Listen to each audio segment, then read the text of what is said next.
बच्चों, हमारा chapter number 1 business studies nature and purpose of business. आज की वीडियो में हम बिजनेस एक्टिविटीज कौन कौन सी होती हैं और उन बिजनेस एक्टिविटीज की जो डिफरेंट टाइप्स हैं हमारे, चाहे वो इकोनॉमिक एक्टिविटीज हो या हमारी सोशल एक्टिविटीज हो या हमारी ह्यूमन एक्टिविटीज हो, उनके बारे में पढ़ेंगे, उनका डिटेल एनालिसिस करेंगे, विद एग्जाम्पल समझेंगे और उसके बाद देखेंगे कि क्या कोई ऑर्गेनाइजेशन विदाउट प्रॉफिट सरवाइव कर सकता है लॉन्ग टर्म में। किसी भी ऑर्गेनाइजेशन को अगर सरवाइव करना है लॉन्ग टर्म में तो क्या उसको प्रॉफिट अर्न करना जरूरी है। इन सारे क्वेश्चंस के आंसर हमें आज की वीडियो में मिलेंगे। तो आज की वीडियो आपके लिए बहुत इंपॉर्टेंट है क्योंकि आपका बेसिक कंसेप्ट यहाँ पे डेवलप किए जा रहे हैं। तो आप सभी के लिए ये टॉपिक, ये चैप्टर, ये वीडियो बहुत इंपॉर्टेंट है। तो चलिए स्टार्ट करते हैं अपनी वीडियो को। नमस्कार प्यारे बच्चों, आज हम अपना chapter number 1 business studies nature and purpose of business को आगे बढ़ाएंगे और उसमें हम जो टॉपिक्स आज शुरू करने जा रहे हैं उसका नाम है बिजनेस एक्टिविटीज़, यानी बिजनेस में कौन कौन सी एक्टिविटीज़ की जाती है। बिजनेस में 3 तरीके की एक्टिविटीज़ मेनली की जाती हैं। इकोनॉमिक एक्टिविटीज़, यानी कि जिसका हमारा मोटिव, हमारा ऑब्जेक्टिव जिसका इकोनॉमिक हो, पैसे से रिलेटेड हो। सेकंड है सोशल ऑब्जेक्टिव, यानी जिसमें ऐसी एक्टिविटीज़ जिसका हमारा ऑब्जेक्टिव सामाजिक हो, सोशल ऑब्जेक्टिव्स हो। और थर्ड है हमारा ह्यूमन ऑब्जेक्टिव, यानी ऐसी एक्टिविटीज़ जिनका हमारा ऑब्जेक्टिव, जिन एक्टिविटीज़ का करने का हमारा ऑब्जेक्टिव ह्यूमन हो, यानी कि मानवीय संसाधनों से रिलेटेड, ह्यूमन रिसोर्सेज से रिलेटेड हमारी एक्टिविटीज़ हों। तो यहाँ पे एक बहुत सुंदर फ्लो चार्ट बना हुआ है, उसको देखते हैं। अगर हमारा इकोनॉमिक ऑब्जेक्टिव की बात की जाए सबसे पहले, तो किसी भी बिजनेस का इकोनॉमिक ऑब्जेक्टिव क्या होता है? Earning of profit, creation of customers. यानी किसी भी ऑर्गेनाइजेशन का, किसी भी फर्म का, किसी भी बिजनेस का जो मेन ऑब्जेक्टिव है, अगर उसका इकोनॉमिक ऑब्जेक्टिव देखा जाए तो उसका इकोनॉमिक ऑब्जेक्टिव है प्रॉफिट को अर्न करना, ज़्यादा से ज़्यादा प्रॉफिट को अर्न करना और नए नए कस्टमर्स को बनाना। थर्ड उसमें आता है कि इनोवेशन, नई नई चीज़ों का इनोवेशन करना, यानी कि कोई अगर प्रोडक्ट अभी एक तरीके से बन रहा था तो उसको किस तरीके से इनोवेटिव तरीके से उसके स्ट्रक्चर में, उसके स्टाइल में, उसके प्रयोग में चेंज किया जाए ताकि लोगों को, वो कस्टमर्स को अट्रैक्ट कर सके। थर्ड है इफ़ेक्टिव यूटिलाइजेशन ऑफ रिसोर्सेज। किसी भी ऑर्गेनाइजेशन का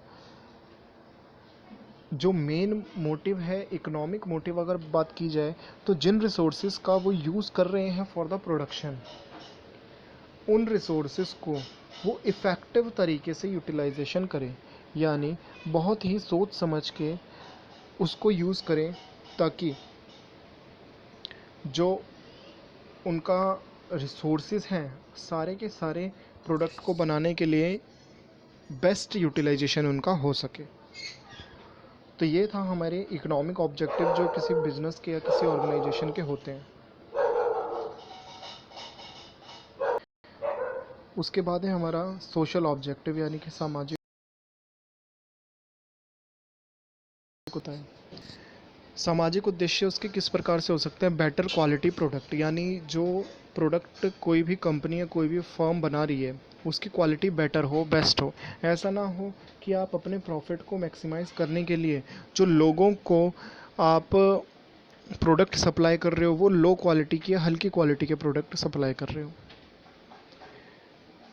सेकंड पॉइंट है फेयर ट्रेड प्रैक्टिसेस, यानी जब आप मार्केट में डील कर रहे हो, अगर आप as a producer, as a seller market में डील कर रहे हो, तो उस टाइम पे आप जो भी प्रयास करो, यानी कि जो भी एक्टिविटीज़ करो, वो बिल्कुल ईमानदारी भरी होनी चाहिए, फेयर होनी चाहिए। ऐसा ना हो उसमें कि आप फ्रॉड की मानसिकता से एक्टिविटीज़ कर रहे हो, आपका केवल ये मन हो कि मैं ज़्यादा से ज़्यादा प्रॉफिट कमा लूँ, भले ही उससे किसी भी कस्टमर को उससे नुकसान हो या सामने वालों को नुकसान हो। तो ऐसा नहीं होना चाहिए। थर्ड इसमें पॉइंट आ रहा है सोशल ऑब्जेक्टिव में, जनरेशन ऑफ एम्प्लॉयमेंट, यानी कि हमें ज़्यादा से ज़्यादा लोगों को रोज़गार भी देना चाहिए, अपनी बिजनेस में उनको नौकरी देनी चाहिए, ताकि हम देश की उन्नति में, देश की वृद्धि में जो सहयोग है वो कर सकें, जिससे एम्प्लॉयमेंट का जनरेशन हो सके। और एम्प्लॉयज़ के वेलफेयर के लिए काम करना चाहिए। चाहे एम्प्लॉयज़ के वेलफेयर के लिए काम कैसे हो सकता है कि उनको बेसिक फैसिलिटीज़ दी जाएँ, काम करने का इन्वायरमेंट अच्छा दिया जाए, और ये सारी चीज़ें उनके लिए बेटर इन्वायरमेंट प्रोवाइड करना। फोर्थ है इसमें कम्युनिटी सर्विसेज। आप जिस कम्युनिटी में अपना बिजनेस रन करते हैं, उस कम्युनिटी से आप रिसोर्सेज यूज़ करते हैं, तो आपका ये एक रिस्पॉन्सिबिलिटी बन जाती है कि आप उस सोसाइटी को, कुछ कम्युनिटी को कुछ रिटर्न करें।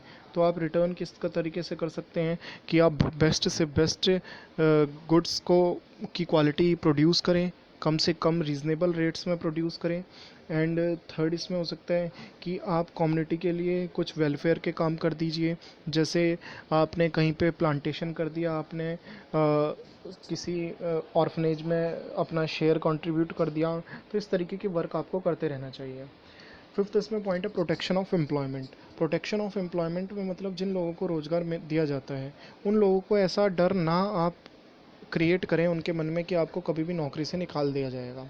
ऐसा नहीं होना चाहिए। उनको हमेशा इस बात की सेटिस्फेक्शन होनी चाहिए कि हम आपको जो नौकरी दे रहे हैं उसमें से आपको नहीं निकाला जाएगा।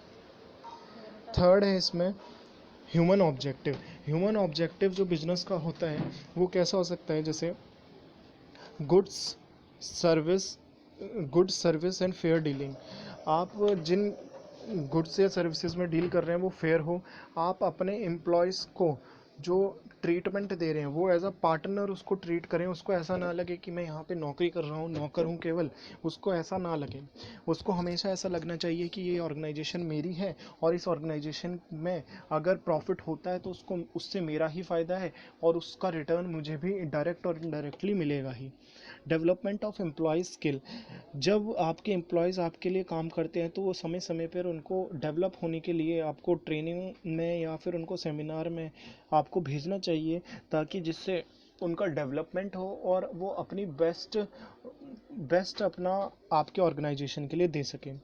जॉब सेटिस्फेक्शन ऑफ एम्प्लॉयज़, यानी कि आप उनको सैलरी अच्छी से अच्छी दें, कंपनसेशन अच्छी से अच्छे दें, जिससे आपके एम्प्लॉयज़ सेटिस्फाई हों।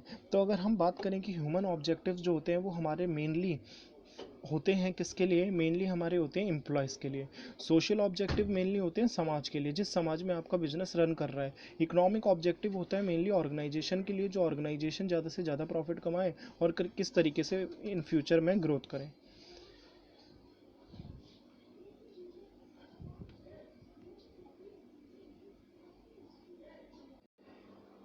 अब एक इसमें एक बहुत अच्छा स्टेटमेंट है, नेसेसिटीज़ ऑफ प्रॉफिटेबिलिटी ऑब्जेक्टिव, कि किसी ऑर्गेनाइजेशन का ऑब्जेक्टिव प्रॉफिटेबिलिटी से रिलेटेड होना चाहिए।